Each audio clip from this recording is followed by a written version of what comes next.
So here we are in Long Eaton. I'm with Dino. We're going to look at his latest, or his greatest, or his first ever HMO project. So Dino, talk me through, what's the story here? The story is, this is a property that we bought on auction. We actually got it pre-auction, and it's going to be a 6-bed HMO. Pre-auction, all right, we'll talk about that. We'll also talk about the numbers, but let's take a look inside and see what's going on, because it's midway through the project, which is quite exciting and stressful, I'm sure.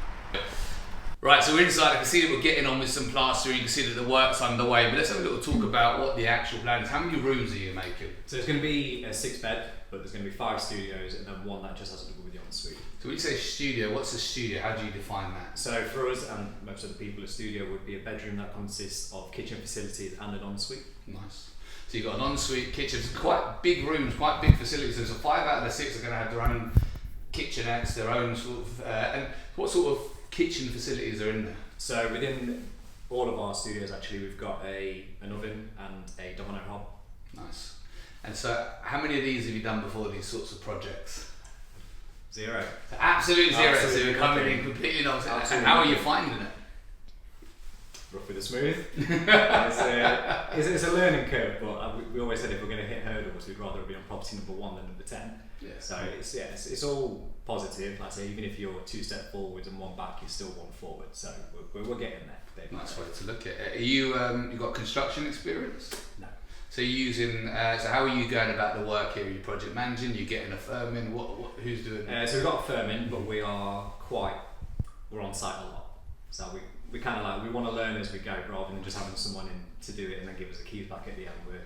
They probably see us on site more than they want us to, but it's alright. It's all learning days, isn't it? Cracking the whip. Yeah. Making sure everything's going well. We'll have a little butchers around. That's southern. Yeah. Look, yeah. Referring to your And I love this. This looks very, very, very posh. It's just to talk about M&E plan. But you can see the layout is mainly just because we've had Sparkies on recently, so they can see where everything needs to go that they're involved in. Well, let's take a little ganders. You don't want to terminology today. So this is going to be your main entrance then to the side? Yeah, this is a new main entrance that we've put in. The original entrance to the property was here, but we've had to remove that so that the front bedroom can be big enough to be a studio. And so now we're inside one of the studios, yeah? Yeah, so this is actually one of the smallest studios we've got, but even then we're still a couple of square metres above what we need to be in this area, so we do feel like we are offering a little bit more. Nice. Than What sort of square meterage are we looking at here? Not to On put the plan. I think this one's about 19. 19 square metres. So what you can't see on the camera yet is that we actually go around the corner here. So this partition is just to help segregate the area, and then around the corner here we've got more space. So this is kitchenette. Kitchenette against the wall, and then ensuite in here. Nice. So someone really has got a studio here. Yeah, and we decided to put this wall in just so that there is a little bit of separation from where you eat and where you sleep. Brilliant. And so did you need any planning permission to do something like this? No. So no planning permission, but it's a HMO, so licensing? Yep. Excellent. And that's going to be happening presumably once you're a bit further along in your process? It's happening as we go. Obviously, there's things that, as we've been applying for the license, they want to know, like thickness of insulation, which at the point we didn't know. So we're just kind of updating it on a day-by-day basis. And building regs, I'm guessing, is keeping you busy? Yeah, well, no, it's kind of All good. sorted. Yeah. All done with the contract. They're happy with everything. Nice. Good. That's been a bit of a smooth process, a little bit too smooth. That's why we question everything. Too smooth is good. Smooth is good. Smooth is good. Smooth is fast, as they say. Keep going.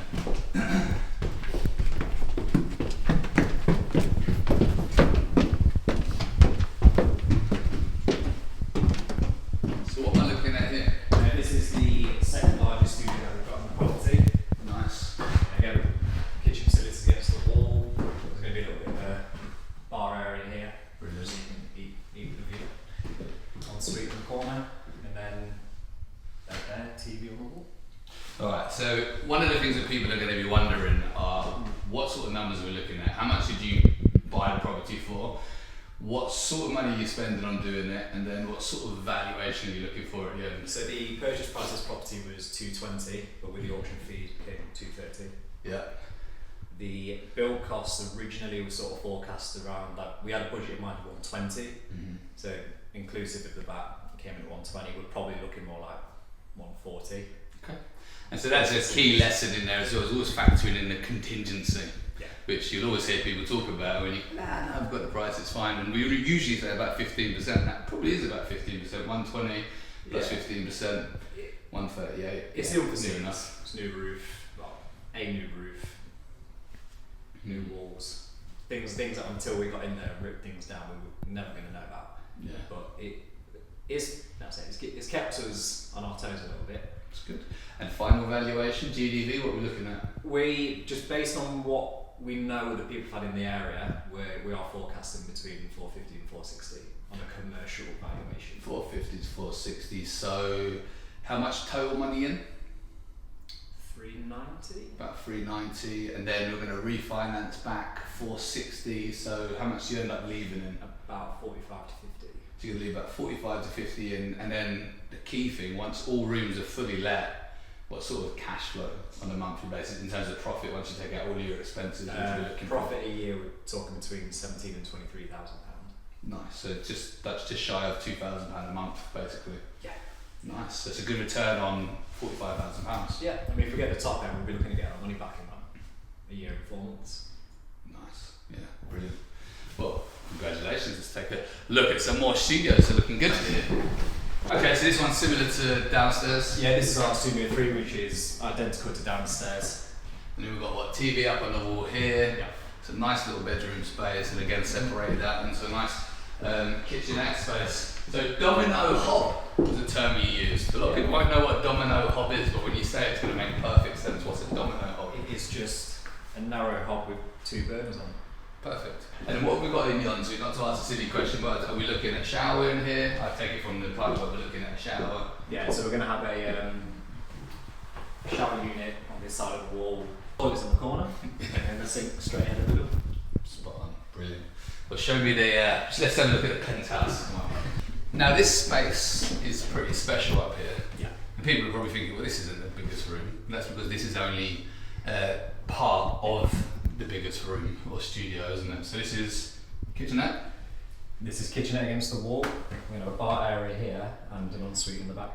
The thing we did find when we bought this property is it is sizable, and unless we wanted to make it an 8-bed, which we didn't really want to start faffing about with the actual licensing, we had no choice but just to give a couple of rooms way more space than they needed. But we've thought out of these, it's cool. Yeah. It's a lot of bars as well, there's a bit of a theme there. It's just a lot of space to utilise, and why not? why not? Let's have a look at the actual bedroom. A nice lovely space. And you said you bought it pre-auction. Correct. How does that work? We saw it on auction, we came to view it, and we kind of always said we were never going to bid on auction because we didn't want to get into bidding wars with people, and we also need to respect that we have a top line. So we called, it was actually only the day before the auction was meant to happen. After a lot of and ahhing about whether we were going to go through with it or not, we offered what we thought was a fair asking price. They came back saying it wasn't high enough, so we went up to what we knew what our top line was. They rejected it and said they needed 230, we put 220, and we just had to kind of put our feet down and say, unfortunately, that is what we got. 2 minutes later, phone call back, and they accepted the offer. A few good lessons in there in terms of negotiating, and you know, sometimes people say, no, it's not enough, and when they realise you're actually going to walk away, and suddenly they go, well, actually, we might lose that money. And a lot of people don't realise you can buy pre-auction, which is a great way of buying and securing property, where you don't have the unpredictability of going to auction and getting into bidding wars and chasing deals or losing deals as well. So, but the problem with the auction thing, obviously you'll be aware yourself, it's not just what we offer on top because the fees are a percentage. So if we go another £10,000, it's another 1,200 on top of that. So we did have to really stick our feet down. And you've got to know your numbers and know what you can and can't go up to make a deal work. So, what have you learned? What's been your biggest challenges on this? Where do we start? Are you on schedule? No. No. Well, it's not that we're not on schedule. We had a schedule in mind. We always wanted to be done by the end of March. And then when we had our structure through, it was start of Feb. So, happy days, celebrate, brilliant. We've got 8 more weeks, so we can probably get 2 months more rent out of it than we expected. We then got pushed back to the end of March. So suddenly we are behind, and then it's getting clawed back a little bit now. Though it's doubled up on plasterers and electricians, and just kind of everyone's full steam ahead. So So we're behind where we thought we were going to be, but we're still ahead of where we wanted to be. That's good. So but it's because when we bought this property, I say it's sizable, we've not had to do anything structural. We've not added any extensions. The dormer was existing, so we haven't had to go through anything that needed, let's say, planning or construction work. The weather's not held us back because there's not been a roof off or anything. So we're in a good place. Good. And okay, so good place time wise. How important is it getting the right support? So you've got contractors in that obviously have done this sort of work before. They've done HMOs before, I believe, the firms that you're doing this. They're fairly specialised. You've got myself on the team to call whenever you want to help support you along. How important is, and you've got architects, and so you've used professionals all across the board. How useful has that been? Do you think you could have done it without them? I think it's helped the process, like I say, being number one. It's made us not face hurdles that we weren't expecting or didn't have like the right support network to call up and say, why is this, why is that? Like, we had a lot of back and forth about whether these studios would be allowed kitchens. So it was helpful to be able to go back to the architect and say, why are we allowed these when other people aren't? It was all down to placement in the room, how far away they are from the exit strategy. So it was it was nice to be able to pick up the phone and say, why? So next time, we know this already. So when we come to designing our floor plan and what we submitted to our architects in the first place, it wasn't a million miles off what we've ended up with, but we now understand more. Well, next time we do one, we already go, well, the kitchen's going to go here, because then we know building control are going to sign it off. It's been very helpful. It's made the process learning experience, made it a bit smoother, for people to pick up. Good. Any tips you'd give to somebody starting out on their first project? Don't do it on your own. Yeah, fair enough. And you've got a business partner as well. I should probably mention that. So there's two of you on this. And there's two of us on this one. What's the plan next? That's a very good question. We do want to move forward because of the hurdles we've had. It has sort of just delayed us rushing to the next project, but we're not kind of set in stone on doing another HMO. We do want to, because again, it's good to, now we've got this knowledge, reuse it straight away. But we do have other things we want to tackle. We just don't want to give away too much of our battle plan. All right, that's fine. We can keep it top secret. No problem for me. Not top secret. We don't know yet. Fair enough. Yeah, fair enough. All right, brilliant. Well, thank you very much. And guys, if you like this content, then make sure you like and subscribe. And of course, as always, you're welcome.